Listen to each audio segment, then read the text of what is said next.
IITs और IIMs पे लागू नहीं होने वाली है। कोर्ट में फिर एक बार याचिका दायर हो गई है इसके खिलाफ। भाई दिक्कत किस बात से है? फेक एलिगेशंस और फर्जी केस, एडमिशन होता है उस वक्त डिस्क्रिमिनेशन फेस किया जाता है। क्या बदला है 2012 और 2026 में? 2 स्टूडेंट रिप्रेजेंटेटिव्स भी उसमें होंगे। एक पूरा स्ट्रक्चर यूजीसी ने हायर एजुकेशनल इंस्टीट्यूट्स को खड़ा करने के लिए कहा है। On the 26th of January 1950 we are going to enter into a life of contradictions. Doctor Bhimrao Ambedkar ने ये वार्निंग कंस्टिट्यूएंट असेंबली में अपने आखिरी भाषण में दी थी। उनका ये मानना था कि संविधान लागू होते ही देश के हर एक नागरिक को मतदान का अधिकार तो मिल जाएगा, पॉलिटिकल डेमोक्रेसी तो हमारे देश में आ जाएगी, लेकिन इकोनॉमिक और सोशल डेमोक्रेसी के लिए हमें संघर्ष करते रहना पड़ेगा। वो लाइफ ऑफ कॉन्ट्रडिक्शंस आज भी जारी है। आज भी हमारा समाज अनफेयर है, अनइक्वल है, अनजस्ट है, और जिसे टैकल करने के लिए एजुकेशन इंस्टीट्यूशंस में यूजीसी ने promotion of equity in higher education institution regulation 2026 लाया है। जो डिस्क्रिमिनेशन आज हम अपने समाज में देखते हैं, हमारे जो एजुकेशन इंस्टीट्यूट्स है वो भी कोई उससे परे नहीं है। वहाँ पर भी जाति पर, लिंग पर, धर्म पर भेदभाव देखा जाता है। उससे कैसे टैकल किया जाए, यूजीसी की ये गाइडलाइंस उसके लिए है। इससे पहले ये गाइडलाइंस 2012 में आई थी, लेकिन 2012 में जो गाइडलाइंस थी उनका जो रोल था वो प्रायरली एडवाइजरी रोल था, लेकिन अब यूजीसी ने उसे बदलकर मैंडेटरी कर दिया है, यानी कि हर एक शिक्षण संस्थान को उसे लागू करना ही होगा। 2012 और 2026 के बीच में देश ने 2 ऐसे बड़े हादसे देखे, ऐसी बड़ी घटनाएं देखी जिसने इस पूरे डिस्कोर्स को एक नई दिशा देने का काम किया। पहला, आज से ठीक 10 साल पहले जनवरी का ही महीना था, हैदराबाद सेंट्रल यूनिवर्सिटी में रोहित वेमुला का इंस्टीट्यूशनल मर्डर। और उसके बाद 2019 में मुंबई की एक मेडिकल यूनिवर्सिटी में एमबीबीएस की पढ़ाई कर रही शेड्यूल्ड ट्राइब से बिलोंग करने वाली पायल तडवी की मौत। इन दोनों घटनाओं के बाद ये मामला 2019 में ही सुप्रीम कोर्ट पहुंचा, और उसके बाद over the period of time supreme court ने दिशा निर्देश दिए यूजीसी को, विशेषकर पिछले 2 सालों में, और 13 जनवरी 2026 को फाइनली यूजीसी ने ये गाइडलाइंस रिलीज की। फर्स्ट थिंग फर्स्ट, क्या बदला है 2012 और 2026 में? 2012 की जो गाइडलाइंस थी वो एडवाइजरी थी, लेकिन 2026 की जो यूजीसी ने गाइडलाइन दी है वो मैंडेटरी गाइडलाइंस है, वो लीगली इन्फोर्सिएबल गाइडलाइंस है। इसके अलावा 2012 की जो गाइडलाइंस थी उसमें फोकस केवल एससी और एसटी स्टूडेंट्स पर था, लेकिन 2026 की जो गाइडलाइन है वो explicit inclusion of OBCs alongside SC, ST, EWS, women और पीडब्ल्यूडी।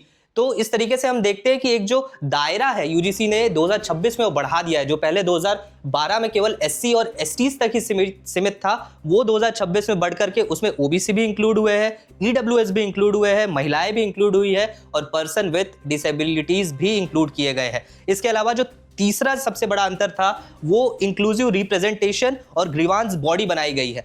जो 2012 की गाइडलाइंस थी उसमें केवल एंटी डिस्क्रिमिनेशन ऑफिसर हुआ करता था और एक इक्वल अपॉर्चुनिटी सेल थी, लेकिन 2026 के जो गाइडलाइन है उसमें equal opportunity centre and a multi member equity committee, एक पूरा स्ट्रक्चर यूजीसी ने हायर एजुकेशनल इंस्टीट्यूट्स को खड़ा करने के लिए कहा है डिस्क्रिमिनेशन के खिलाफ लड़ाई लड़ने के लिए, जिसमें इंक्लूसिव रिप्रेजेंटेशन का भी ख्याल रखा गया है। यूजीसी ने सबसे पहले इक्वल अपॉर्चुनिटी सेंटर बनाने के लिए कहा है, दूसरा इक्विटी कमिटी बनेगी हायर एजुकेशन इंस्टीट्यूट में, उसके अलावा इक्विटी स्क्वाड्स बनेंगे, और उसके अलावा इक्विटी एम्बेसडर्स भी अपॉइंट किए जाएंगे। तो इस तरीके से जो एक स्ट्रक्चर दिया है, अब जो इक्वल अपॉर्चुनिटी सेंटर बनेगा और उसकी जो इक्विटी कमिटी होगी उसमें head of the institution ex officio chairman होंगे, उसके अलावा 3 professor senior faculty members of the HE as a member होंगे, 3 जो सबसे सीनियर प्रोफेसर है वो उसके सदस्य होंगे, 1 staff member other than teacher of the HE as a member, एक स्टाफ मेंबर जो टीचर नहीं है, नॉन टीचिंग स्टाफ, वो उसका सदस्य होगा, 2 representatives from the civil society, 2 student representatives भी उसमें होंगे। तो इक्विटी कमिटी जो बनेगी वो 10 सदस्य इक्विटी कमिटी होगी, और उसमें SC, ST, OBC, women, person with disability और 5 अन्य सदस्य, ऐसा एक इंक्लूसिव रिप्रेजेंटेशन देने की बात यूजीसी ने अपनी गाइडलाइंस में कही है। इसके बाद अगर हम बात करें तो ड्यूटीज एंड अकाउंटेबिलिटी फिक्स की गई है। पहले ऐसा होता था कि कहीं colleges, universities equal opportunity cell बनाते थे, कहीं नहीं बनते थे, कहीं यूजीसी की गाइडलाइंस क्योंकि एडवाइजरी थी, लेकिन इस बार यूजीसी ने ये मैंडेटरी कर दिया है कि हर एक कॉलेज अगर कॉलेज नहीं बना पा रहा है ये इक्वल अपॉर्चुनिटी सेंटर, तो यूनिवर्सिटी को ये बनाना ज़रूरी है, नहीं तो उसकी अकाउंटेबिलिटी फिक्स की जाएगी। यूजीसी उसकी समय समय पर मॉनिटरिंग करेगा और कंप्लायंस नहीं पाया गया, अगर यूजीसी की गाइडलाइंस फॉलो नहीं हुई तो यूजीसी कार्रवाई भी कर सकता है। इसके अलावा अगर हम बात करें अकाउंटेबिलिटी की, जो हम कह रहे थे, उसमें कंप्लेंट का टाइमलाइन भी डिसाइडेड है कि अगर कोई कंप्लेन आती है तो 24 घंटे के अंदर उस पर एक्शन लेना ज़रूरी है और 15 दिनों के अंदर उस पर रिपोर्ट जमा करनी ज़रूरी है। तो जो बदलाव किए गए हैं, अकाउंटेबिलिटी फिक्स की गई है, मॉनिटरिंग फिक्स की गई है, ग्रीवांस बॉडी बनाई गई है, इंक्लूसिव रिप्रेजेंटेशन दिया गया है, तो एक तरीके से यूजीसी की कोशिश है, गाइडलाइंस है, उसको एक स्ट्रक्चर दिया जाए और उसके तहत काम किया जाए। अब ये तो भेदभाव के खिलाफ है, जो हमारे शिक्षण संस्थाओं में भेदभाव है उसे दूर करने के लिए, उसे कम करने के लिए ये गाइडलाइंस अपनाई गई है। लेकिन इसका विरोध भी हम देख रहे हैं कि पूरे देश भर में जब से ये 13 जनवरी 2026 से यूजीसी ने लागू किया, तब से हम देख रहे हैं कई दिनों से कि खूब प्रदर्शन हो रहे हैं, सोशल मीडिया पे तरह तरह की बातें कही जा रही है। तो भाई दिक्कत किस बात से है? जो कुछ बातें निकल करके सामने आई, जो कंटेंशन है लोगों का, वो है कि प्रिज्यूम्ड विक्टिम्स वर्सेस प्रिज्यूम्ड परपिट्रेटर्स।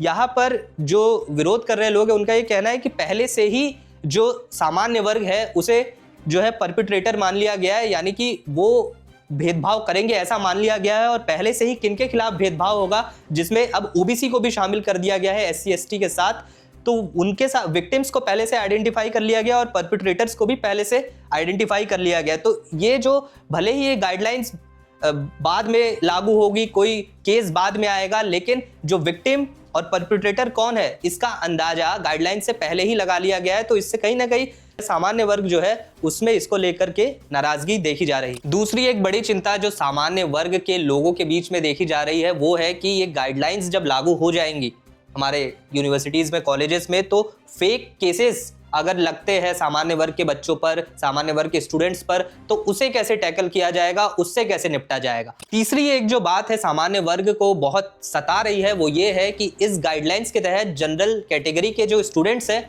उन्हें वॉइसलेस बना दिया गया है, क्योंकि ये ऐसा निकल करके सामने आ रहा है उनके मुताबिक कि equity committees include SC, ST, OBC, person with disability and women but not generals.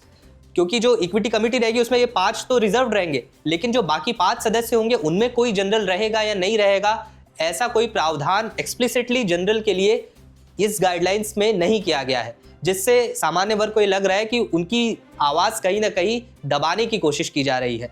तो ये 3 बड़े मुद्दे हुए जिसे लेकर के सामान्य वर्ग पूरे देश भर में हम देख रहे हैं सड़कों पर है, उनकी कई चिंताएं हैं जिसे एड्रेस करना भी ज़रूरी है, उन्हें समझाना और बाकी सारी चीज़ें जो यूजीसी और सरकार अपने माध्यम से आने वाले समय में करेंगे ऐसी उम्मीद है। यूजीसी की इन गाइडलाइंस को लेकर के सुप्रीम कोर्ट में फिर एक बार याचिका दायर हो गई है इसके खिलाफ। इस गाइडलाइन के खिलाफ ये सुप्रीम कोर्ट की निगरानी में ही ये गाइडलाइन बनी है। सुप्रीम कोर्ट ने एक तरीके से इनेबलर का काम किया है ये गाइडलाइंस बनाने के लिए, लेकिन जब ये गाइडलाइन लागू हो गई है तो अब इसके खिलाफ सुप्रीम कोर्ट में फिर से याचिका दायर हो गई है, जिसमें अब इस पर फिर से सुनवाई होगी। गाइडलाइंस के विरोध में तो याचिका सुप्रीम कोर्ट में दायर हुई है, लेकिन जो डिस्क्रिमिनेशन की परिभाषा है इस यूजीसी की गाइडलाइन में, उसको लेकर भी एक पक्ष सुप्रीम कोर्ट में गया हुआ है और सुप्रीम कोर्ट में उनका ये कहना है कि ये जो डिस्क्रिमिनेशन की जो डेफिनेशन है उसे इस गाइडलाइन में डाइल्यूट किया गया है। इंदिरा जयसिंह जो सुप्रीम कोर्ट की वरिष्ठ वकील है, उनका ये कहना है कि डिस्क्रिमिनेशन जो भेदभाव की परिभाषा है, डिस्क्रिमिनेशन कॉलेज में एडमिशन होता है उस वक्त डिस्क्रिमिनेशन फेस किया जाता है, एग्जाम्स होते हैं जब इवैल्यूएशन होता है उसमें डिस्क्रिमिनेशन फेस किया जाता है, जब स्कॉलरशिप डिसबर्स करनी होती है तब डिस्क्रिमिनेशन, भेदभाव एससी एसटी और बाकी तबकों के साथ फेस किया जाता है। उसके अलावा क्लासरूम में भेदभाव झेलते हैं बच्चे। तो वो सारी चीज़ें जो है डिस्क्रिमिनेशन की परिभाषा है उसे कहीं ना कहीं डाइल्यूट किया गया है यूजीसी की इस 2026 की गाइडलाइन में। ऐसा सुप्रीम कोर्ट की वरिष्ठ वकील जिन्होंने ये केस 2019 से लगी हुई है इस केस पर, उनका ये कहना है। और इसके बाद अगर हम एक इंटरेस्टिंग बात अगर बताते चले आपको कि ये जो यूजीसी की गाइडलाइंस है वो आईआईटीज और आईआईएम्स पे लागू नहीं होने वाली है, क्योंकि आईआईटीज और आईआईएम्स जो है वो अलग कानून से गवर्न होते हैं। हर एक आईआईटी का, हर एक आईआईएम का हम देखते हैं कि एक अलग कानून पास हो रखा है पार्लियामेंट में जिससे वो गवर्न होते हैं। लेकिन ये जो गाइडलाइंस है ये यूजीसी के से एफिलिएटेड जितने यूनिवर्सिटीज़ है या जितने कॉलेजेस हैं ये उनके लिए है। यूजीसी के अंडर आईआईटी और आईआईएम्स नहीं आते हैं। इस वजह से ये गाइडलाइंस उन पर लागू नहीं होगी। लेकिन अभी जैसे यूजीसी ने इसका दायरा बढ़ाया है, तो क्या ये आईआईटीज, आईआईएम और दूसरे जो बाकी इंस्टीट्यूट्स ऑफ नेशनल इंपॉर्टेंस है उसमें भी क्या ये प्रमोशन ऑफ इक्विटी रेगुलेशंस लागू होंगे, ये देखने वाली बात होगी। इस वीडियो में फिलहाल के लिए बस इतना ही। अब बने रहिए पावर पॉलिटिक्स के साथ।